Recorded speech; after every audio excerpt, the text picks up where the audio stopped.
Alright guys, welcome to the round 2 review of AFL Fantasy. Pretty average score this week. We scored 21-10, so bang on average, puts at an overall rank of around 20,000, which isn't great. I guess players like Took Miller, Lockie Neal and Paddy Cripps really hurt us, especially not owning them. As you know, they owned by like almost half of the competition, so not owning those players and then watching them get to 140 is a pain, especially to watch.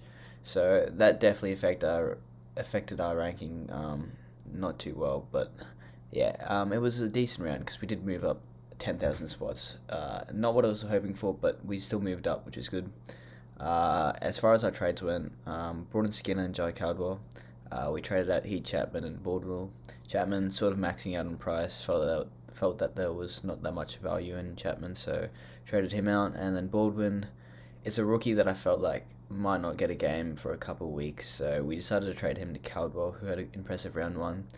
And we couldn't really reach anyone above 600k because we only had around 560k in the bank, so Caldwell was the best option we could get to. But going into the team now, defense, great to see an improvement from last week. Crispin Short bounced back really well. Chris playing, I think, a majority midfield, a bit up on the wing and a bit half back. A bit all over the place, to be honest, but his tackle numbers were up and resulted in a big score, so he bounced back really well with the 126. Jaden Shaw was also really good, taking a lot of the kickouts for Richmond, working hard for plus sixes, which is good to see. Finally demonstrated that high ceiling that we've seen in the preseason games, so Jaden Short, Jack Crisp, really good games. Lockie Whitford was a bit off, 88, still a respectable score, but he wasn't really working too hard for marks around the ground, so bit of a concern there, but I think he'll be fine. Hewitt, 85, solid score from him. Hewitt's a really handball-heavy player, so it'd be nice if he could kick it a bit more, but I'm not complaining. I'm happy with the 85. Sicily, 79, that's respectable for what he's priced at. And McCartan, 66, had a massive first quarter and then sort of died on as the game went on, but that's fine. Skin on the bench, 33, should hold his spot. I don't see why he wouldn't. Didn't do much wrong, so hopefully he holds, and hopefully Dick Conning can come back from concussion this week. Going into our midfield, Steele is a bit of a concern now. He scored 105, and I'll take that as my captain, but he relied heavily on tackles for this score. I think it was 13 or 14 tackles that he laid on the weekend, and you subtract those tackles, just imagine he didn't tackle at all, he would have dashed out to 50. A straight blank 50, which isn't great at all. So there are going to be games that Jack Steele, doesn't really get many tackles, and if he can't find the pill or, seek to find uncontested possessions, it's going to be a real problem because he's going to be dashing out these real low scores. So Jack Steele is a real concern at the moment. I'm really hoping that he learns to find the pill a bit more and that he actually works for uncontested possessions, looks for marks, because I watched the 4 quarters against Fremantle on the weekend and it did not look good. He was really lethargic, didn't really move around the ground to look for a mark, and it wasn't great. It didn't get much of the pill, so hopefully he improves. We paid the big banks for him, so he's due for a big score. McRae, a bit unders, 103, still a decent score. Crouch, 104. His game time's increasing, which is good. I think he played about 75% of the game, so that's good to see him dash at his first ton for the season. Hopefully many more to come. Raul, I heard, was playing a bit of a tagging role on Clayton Oliver, so that sort of impacted his score. And 46 isn't great, but he did give away 5 free kicks again, so hopefully he never plays this role again. Hopefully he goes back to his piggish ways where he can rack up the ball, lay tackles. Not much of a marker, Matt Rowell, but we know that he does have the ability to find the ball and does have the ability to tackle and kick odd goal or two. So I'm not too sure where I stand with Matt Rowell at the moment. I think this week we'll be trading him, but I'll talk about that later. Caldwell, 58, isn't great. Played majority half forward, attended a couple centre bounces, but it didn't look too good. With Merritt out for the next couple of weeks, he could get more midfield minutes, but there is also Dylan Shield to come back, so I'm not too sure about Jai Caldwell at the moment. I think we'll stick with him for this week. It's either him or Matt Rowell that we trade this week, and I'm contemplating between the two. which one should I trade, which one should I hold. So I'm yet to decide, but at the moment it's Matt Rowell. And then Horn Francis Dacos, solid. Ward was really good with 85. His disposal efficiency isn't that great though, so it's something he needs to probably work on. It probably explains his low time on ground, and his low score on Supercoach, but fantasy wise was really good.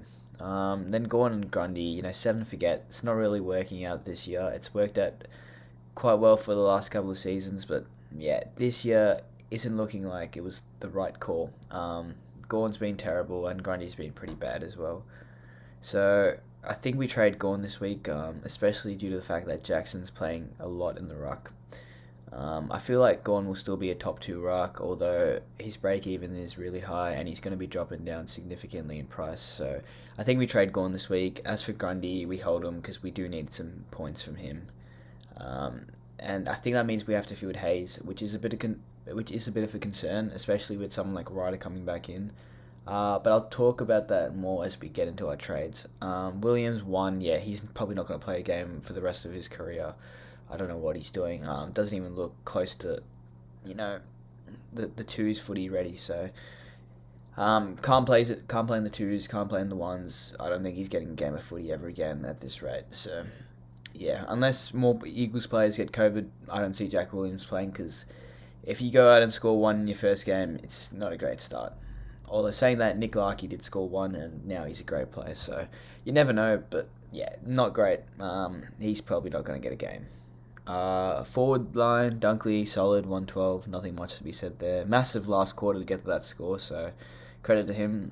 Cornelio, 98, was solid enough. Butters was really impressive, so I think the trio, no, it wasn't even the trio, I think it was Butters, Boak, Wines, and Amon. They all racked up and they all play in the midfield report. So the Port Adelaide midfield in the first few rounds is looking really piggish. And Zach Butters is on top of that. He scored a 137, laid 10 tackles, I believe, so he looks really good. Great pick, and he's going up a lot in price, which is good. Brody is a player that really impressed me, 109, considering he played 60% time on ground. So you compare that to the likes of someone like Andrew Brayshaw, who played like around 85%. It's virtually it's basically about 15% more time on ground, which is close to a quarter of footy. It's 25% time on ground extra. So Brayshaw's gone and played 85% time on ground, and Brody's gone and played 60. So it's 25% time on ground, which if you do the maths is a quarter of footy. So Will Brody could basically be out there for an extra 30 minutes. If they gave him the chance to, and he could potentially even score a 140 in that game. So it just proves what a great player Will Brody is. He's a bit handball heavy, I feel like, and I don't know why they don't give him much time on ground, because he's a real talent. So it's sort of a question that goes at the back of my mind. Even at Gold Coast, he used to never get a game, and I wonder why that is. But he's such a great player for the talent that he has. And hopefully we see an increase in time on ground, and it'll probably lead to an increase in scoring. But yeah, if he was given a significant amount of time on ground, it could really impact his scoring really well. Jerry was fine, 92. At the end of the day, I was either going to field Jerry and Naish, and they both scored a 92. So both Naish and Sherry played in that game. Sherry was the main ruck for North for the first 3 quarters, and then Goldstein sort of took over in the last. But yeah, he was the main ruck for most of the game. And Naish looked really good across the wing for West Coast, so I think he's someone that we field this week. Rochelle was also good, 69. Just knows how to find the ball even when he's having a rough day. So I like Rochelle, and I think he's a player that we can field. And Hayes is a really impressive player as well. I think with Ryder coming back, it sort of affects his score. Although saying that, he loves to tackle and he loves to mark. So he is a really promising young player. But yeah, that's how our team went in round 2. Heading into round 3, I think the trades that we're going to make, as I discussed previously, is going Gawn to Bowie and Rowell to Brayshaw. Now, I do like a couple of options. I think the first trade's probably locked in, Max Gawn and Jake Bowie. There could be a lot of upside and a lot of downside to this trade. Bowie looked really good on the weekend. Dashed at, I think it was a 125, so he looked really good. But we saw in the first game where he dashed at 30, so he is an inconsistent player, and he's going to be up and down, so he's a high risk, high reward type of player. But it's a risk I'm willing to take, especially when Max Gawn is not performing and Luke Jackson's playing majority of ruck. So I think we take this risk and go Gawn to Bowie. Gawn might end up outscoring Bowie Bowen might end up outscoring Gawn. Who knows? At the end of the day, we have to wait and see. And then the second trade, Rowell to Brayshaw.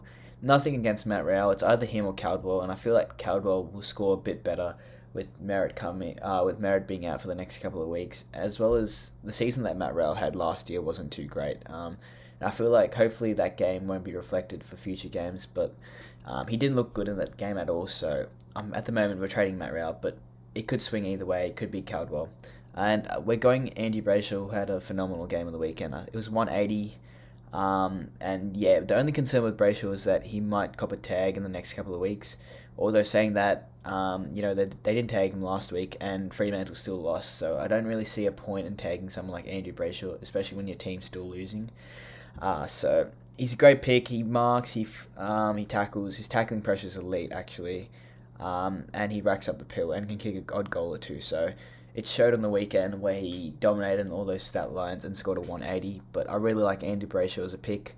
The other options I was considering in terms of players to pick, because we can afford anyone apart from Took Miller. So the other players we could have picked were Ben Keys, Mitchell, Mills, and Neil. Those were the other guys that I was considering. Out of the lot, I like Ben Keys. Comparing him to Brayshaw, there's not a lot of difference, apart from the fact that I feel like Brayshaw tackles a bit more than Keys, and that Adelaide aren't a really fantasy-heavy team. So saying that Fremantle aren't really fantasy-heavy as well, but I feel like Brayshaw is slightly better than Keys at the moment, even though I see a lot of upside in Keys as a player. So that's our reasoning behind going Brayshaw over Keys, sort of. Mitchell's also a really good option, although he's sort of unproven at the moment because he's gone 89 and a 90, which isn't great. And I do like Callum Mills. I've always been hot on someone like Callum Mills. Just the way he goes about his footy, marks, tackles, racks up the pill, can kick an odd goal or two. So he's a great player. And then Lachie Neale was the other one I was considering, although I feel like he's susceptible to a tag, so we're going to stay away from that. But yeah, that's how our team's shaping out to be going into round 3. I hope you guys enjoyed the video. Make sure to leave a like, subscribe, comment down your score below. As far as captaincies go, I'm not really looked into it at the moment. We'll have to see who plays who. But probably likely to VC McRae on that Thursday night, and then captain either Brayshaw or Jack Steele. Probably not Jack Steele, so probably Brayshaw if McRae goes flops.